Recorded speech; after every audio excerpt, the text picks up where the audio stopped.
Alright, in lesson 4.3 we're going to be working with monomials, and before we actually do that we need to know what a monomial is. So I have here, right over here, some examples of monomials. These are numbers that should be for the most part familiar to you, or a combination of numbers. So 3 squared, 8, x to the 5th power, 2n to the 3rd power, negative 3a to the 2nd power, b to the 3rd power. So these are all monomials. A monomial is anything that has any number or variable that has an exponent that is a whole number. So no integers, which means you can't have a negative exponent. The exponent can't be a fraction or a decimal. The exponent can be a 0 because that's part of whole numbers. So 0 is okay. Now let's take a look at what isn't, or some examples of things that are not monomials.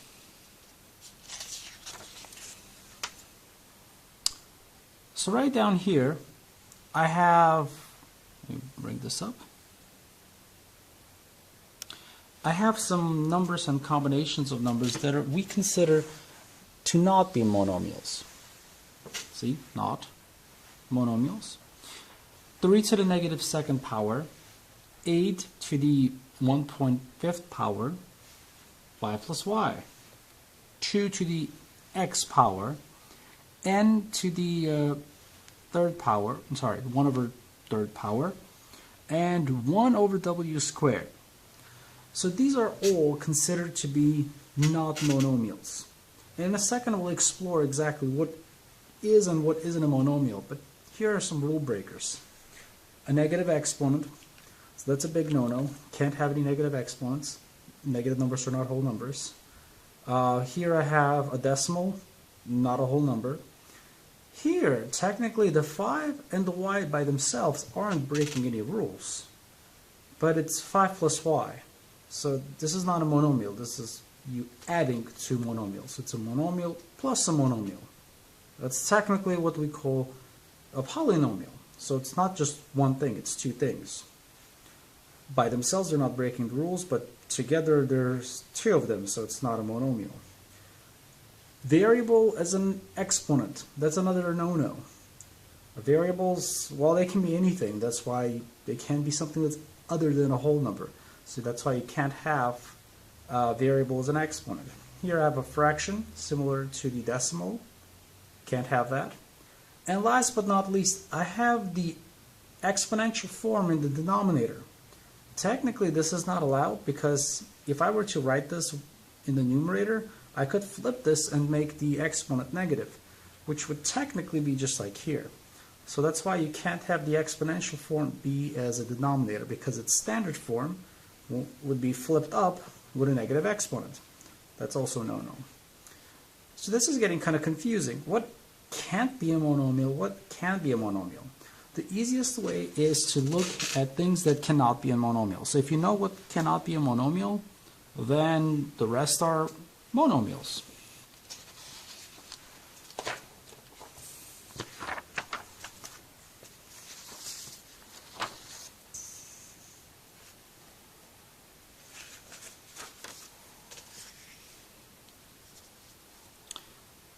So I want to give you here a list of things that cannot be monomials. Thus, whatever's left has to be a monomial if we eliminate all the ones that can't be. If you eliminate the impossible, what's left is possible. Someone smart said that. Probably smarter than me, maybe. Alright, so the first one, and yes, you have to write this as we go over it. The first one is negative exponents. You can't have a negative exponent and still be a monomial. Big no-no.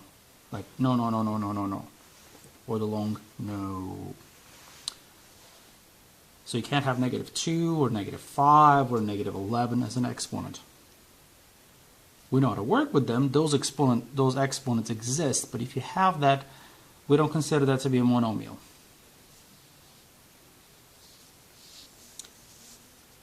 All right, next let's take a look at the second exception. Fractions, decimal exponents. Can't have a fraction or a decimal as an exponent. That can't happen. So you can't have 2.5 be an exponent. You can't 1/2 be an exponent and still be a monomial. Those are possible. They just are no longer exponents. All right. Number 3, variables as exponents.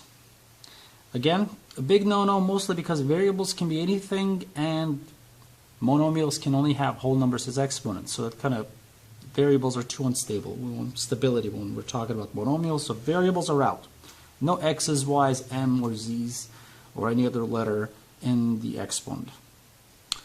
Then, number 4, the exponential form, that whole exponential form, like maybe 2 to the 3rd power or x to the 5th power, can't be a denominator. So x to the 5th power can't be the denominator of something else. You can't have 2 over x to the 5th power. Big no-no. An exponential form is fine, but the exponential form itself can't be a denominator. So again, 1 over 2 to the 3rd power, no. 2 to the 3rd power, that's perfectly fine. 1 over 2 to the 3rd power, no. That's not a monomial. And last but not least, addition and subtraction of 2 or more monomials. So 2 plus 3. 2 is a monomial. 3 is a monomial. 2 plus 3, that's a combination of 2 monomials. No. The resulting 5, that's fine, but the 2 plus 3, you can't consider that to be a monomial. 2 plus x. 2 is fine. X is fine. 2 plus x, that's not a monomial. Y to the 3rd power minus 6 to the 7th power. Y to the 3rd power, that's fine. 6 to the 7th power, that's fine. Them together being subtracted, not fine. So no addition or subtraction between the monomials. Multiplication and division, that could work in some cases, especially multiplication. Multiplication is perfectly fine. Addition and subtraction, no. So those are the 5 rules of things that make or break monomials. So again, there's number 1, and I'll move it up so you can see 5. I can't have all 5 up there, so you kind of lose 1 when I give you 5. But anyways, have those written down, and if it's not one of these rules, then it's a monomial. Congratulations. Alrighty.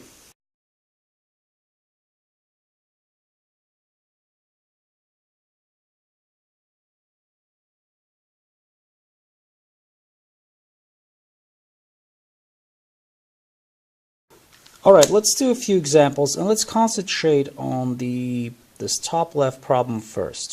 So let's talk about the top left problem first. Okay, so this is a bit of a review, and hopefully no one has any problems with the top left set of problems. Okay, I have here multiplication of 2 technically monomials. Are they breaking any rules? These 2 or these 2? I don't see any negative exponents, no variables as exponents, no variables as exponents. I have variables as bases, but no variables as exponents. Yeah, they're fine, no problems. So what do you do when you multiply 2 bases that are the same? Anyone remember that from the last section?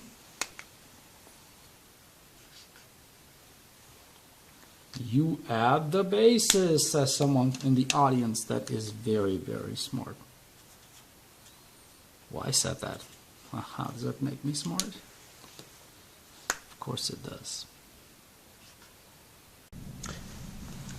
I meant at the exponent, not the basis. So 3 plus 2 is 5. Now on the bottom one, again, we have multiplication of 2 exponential forms, the same base. What do you do with the exponents?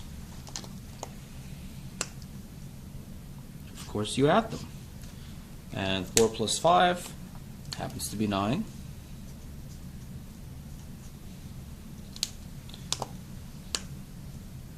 So these are simple cases, but this is technically still dealing with monomials because these are all monomials. But now let's take a look at some, let's just say more interesting cases. On the upper right corner, I have 2x to the third power being multiplied by 5x to the second power. Technically, here I'm working with two monomials, this one and this one. The first one is 2x to the third power, and the second one is 5x to the second power. Whenever you have a mix of numbers and variables, such as we have in this case, there's a simple rule to follow, and it's going to save you pretty much for the rest of this particular section. Separate and combine things that are the same. In this case, we have two different term types. Can someone tell me what are the two different term types? We have constants, and then we have x terms. So we have our constants right here, and we have our x terms right here. So in a case like this, you literally separate them, because in multiplication we can rearrange things and it doesn't really hurt us any. So this is what I'm going to do. I'm going to multiply the 2 and the 5 together, because it's all multiplication. It doesn't matter which I choose to go with first. So 2 times 5.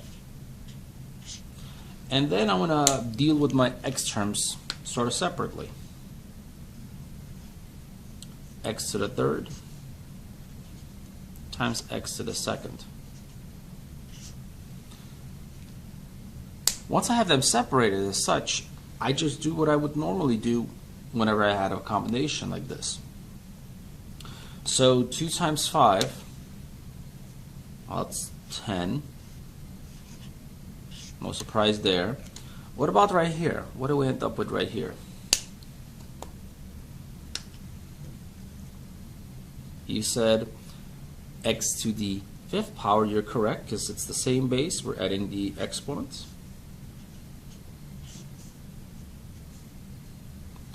And now you simply recombine it back as one problem, and you're essentially done. So you write 10x to the 5th power, and that is your answer. It's pretty simple. It's really not bad. Any questions on this guy here? This is about as simple as actual problems, because these were more like review. So this is a pretty simple problem from this section of multiplying monomials. Alright, let's take a look at another example here. Move this up a little bit. And let's look at the bottom left corner. Can someone tell me what are the two term types here? What are my two term types? If you said the A term and the B term, I would agree with you. I have an A term right here. I also have a B term right here. And just like I did in the previous problem, I'm going to group them, because it's all multiplication. It doesn't really matter how I rearrange it, as long as I end up multiplying it all. So I'm going to group my separate terms together. Well, my A term, do I have 2 of them, 3 of them? I don't. I just have 1. So I'm just going to rewrite it without a parenthesis or anything of that sort, because it's just one A term.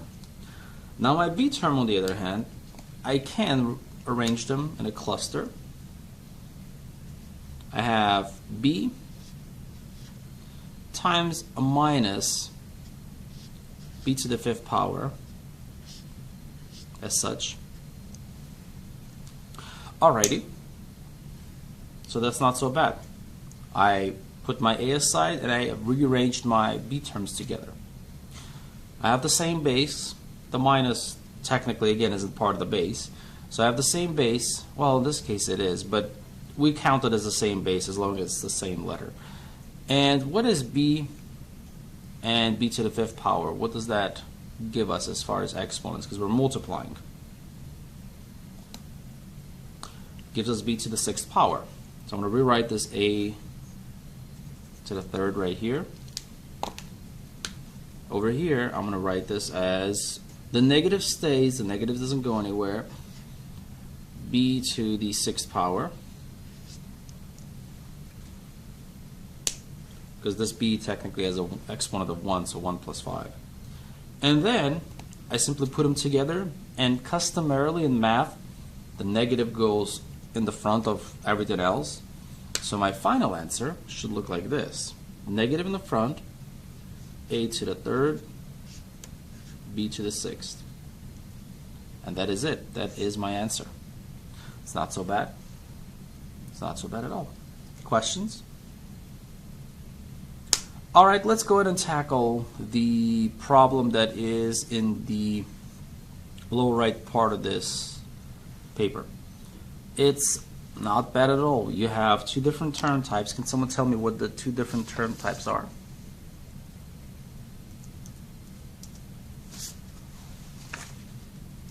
If you said a constant and a y term, you're absolutely correct. So I have a constant here, two of them actually, and I have a pair of y terms right here, right here. So once again, my rule will be to rearrange them and put them together. So 7 times 8. And then as far as the y terms are concerned, I have y to the 2nd times y to the 5th. This might actually be simpler than the previous problem in some ways. Anyway, 7 times 8. Anyone in the audience know what that is?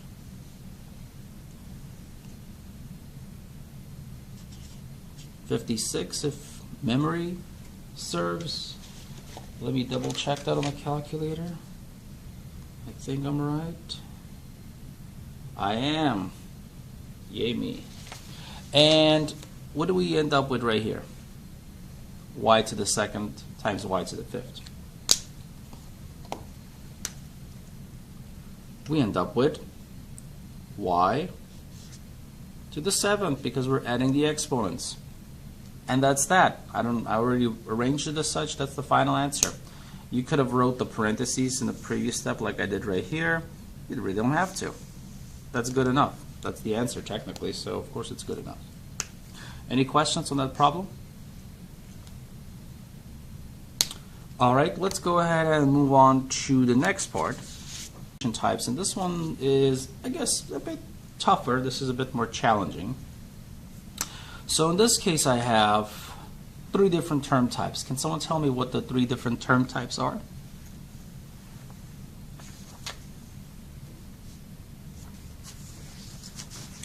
If you said constant, m term, and n term, you're absolutely correct. I have a constant here. I have an m term, and I also happen to have an n term. I know these kind of sound alike, so probably should have picked different ones. Hindsight.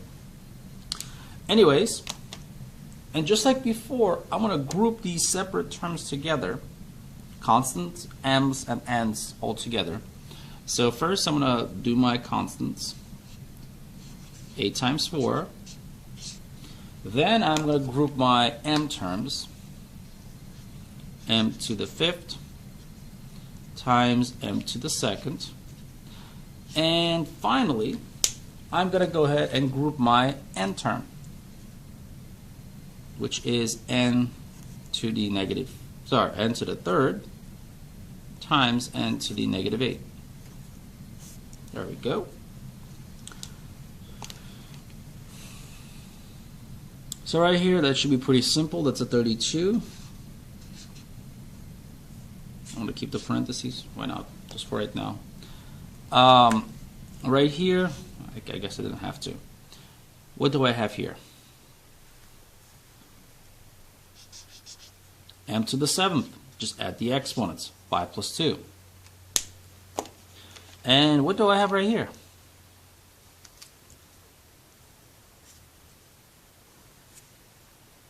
Again, add the exponents, which is 3 plus a Negative 8. 3 plus negative 8, that's a negative 5. Alright, that doesn't look so bad. So technically I have 32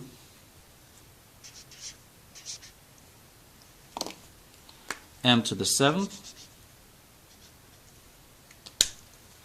and n to the negative 5th. Now unfortunately we do not like to have a negative exponent as our final answer. What can I do to this one to make it into a positive exponent? If you said flip it, you're absolutely correct. I can flip it. Make it go down there. There's nothing down there right now, so it's going to be all alone. So the final answer looks like this. I should raise this up. 32 m to the 7th, our original two term types. And we're going to flip the n, it goes down.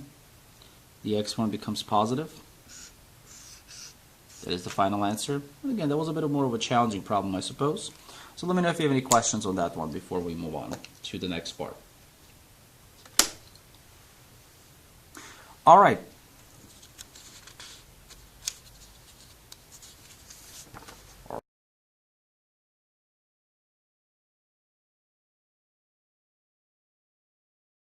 Can someone tell me what are the two term types right here on the top problem?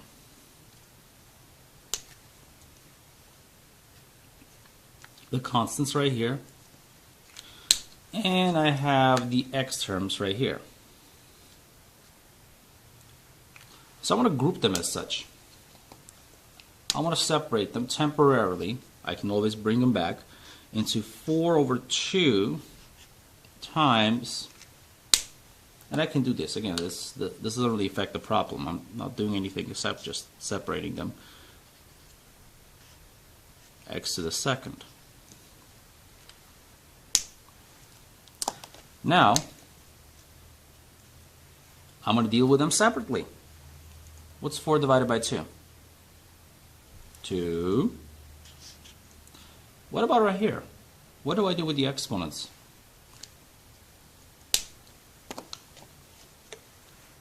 Remember, if I'm dividing and it's the same base, I just subtract the exponents. 3 minus 2 is 1, so it's x to the first power, which is just x itself. So my final answer is simply 2x. That's that. Let me know if you have questions with that one. Same rules as the multiplication. Alright, let's take a look at the next one. We're going to do the exact same thing. Group like terms together, deal with them separately, and then combine the problem back up. What are the two term types here? What are my two term types? Constants. And my variable here is n term. So I have constants and n terms. So once again, I'm just going to write them out separately. Doesn't affect the problem one bit, but allows me to visualize them a little better. If some of you are asking me, can I just keep it like this and work with it without separating them? Technically, yes, if that works in your mind, but I still need to see some sort of work. Do not just give me the answer right away, because that I do not like. And I want to separate my n terms, and I'm going to deal with these separately.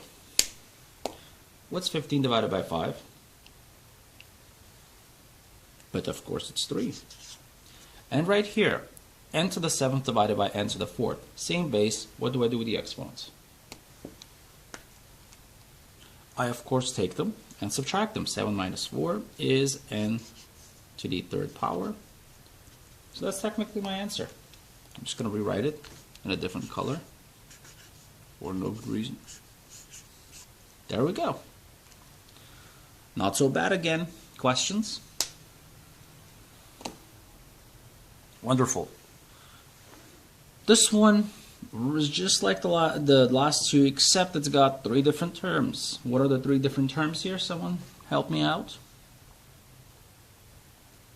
We of course have our good old constant. There goes my cap. Right here. Then of course we have the x term right here, x, right here, x.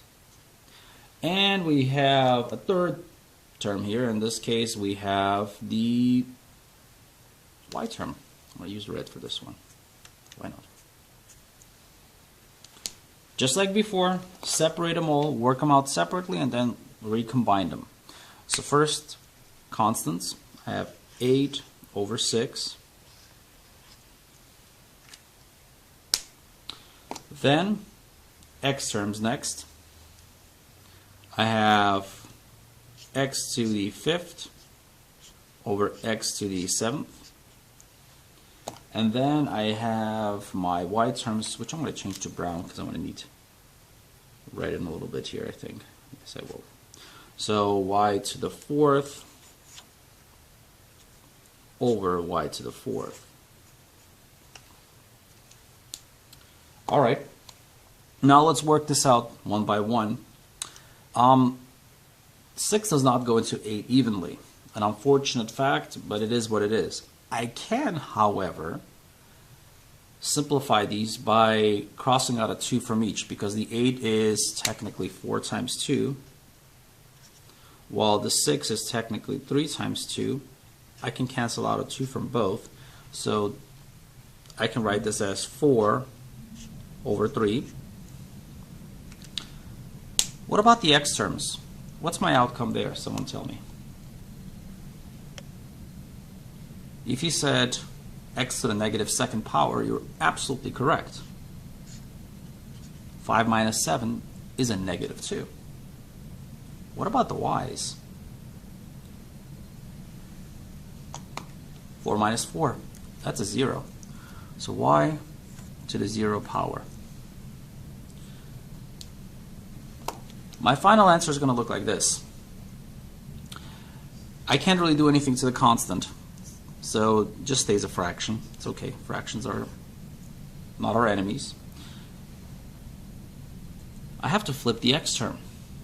It has to go on the bottom, because I can't have negative exponents in my numerator or my answer.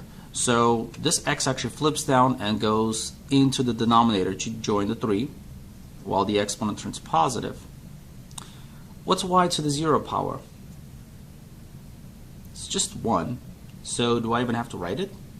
No, it's gone. I can write 4 times 1 here, but why? That is the answer. And let me know if you have questions on that, because that was a bit of a tricky problem. In division, it's about as tricky as it's going to get, honestly. Fairly sure.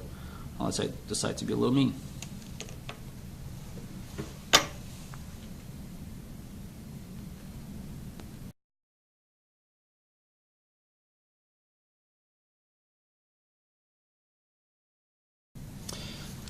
The last part of our lesson deals with powers that are being distributed.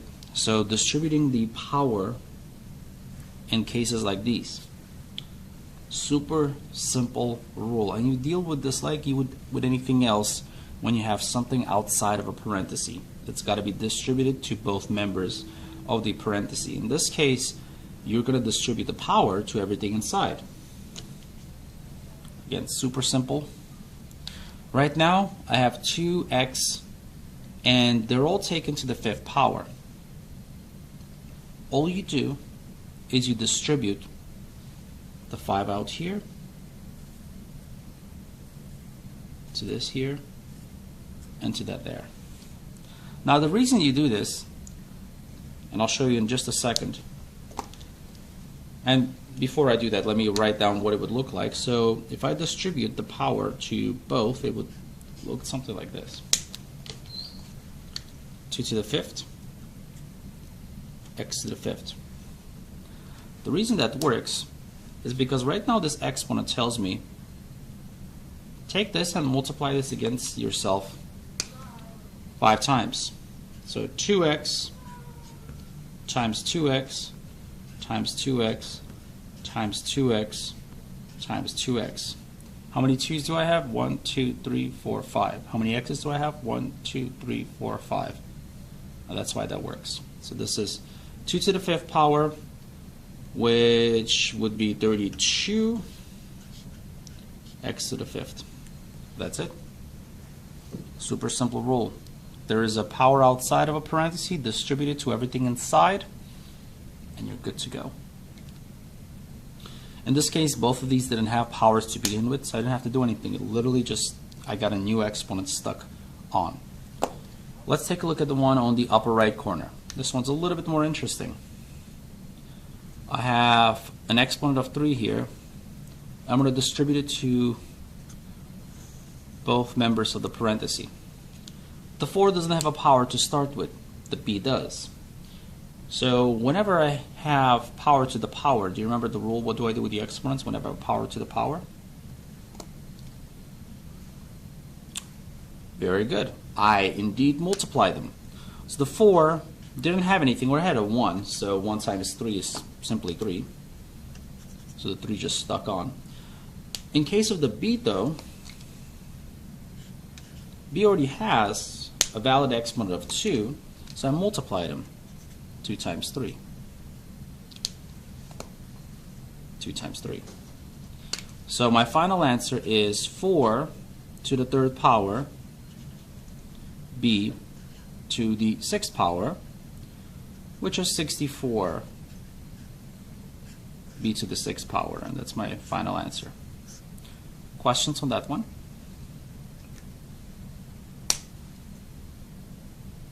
All right, let's take a look at the going to distribute the exponent right here that's outside the parenthesis to everything inside. So this guy gets distributed here, he gets distributed there, he also gets distributed right there. I have 3 terms, so all 3 have to get the whatever's outside the parenthesis. So that means I get 2 didn't have an exponent, or had an exponent of 1, so the 4 just sticks on. The a already had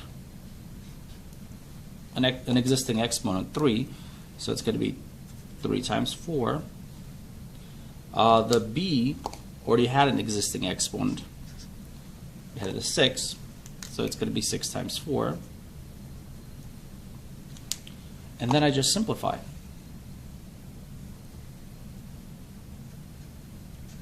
2 to the 4th power, a to the 3 times 4 is 12th power, and b to the 6 times 4, that is 24th power. I think that's right. Yes, it is. And of course, I can further simplify this by saying that 2 to the 4th power is 16, but I can't really simplify anything else. So that is my final answer right here. Questions on that particular problem? A bit more challenging, I suppose. Alright, last but not least, let's take a look at the bottom right problem. That's the last one in this section. Once again, I have an exponent outside of a parenthesis, which means I have to distribute it to everything inside.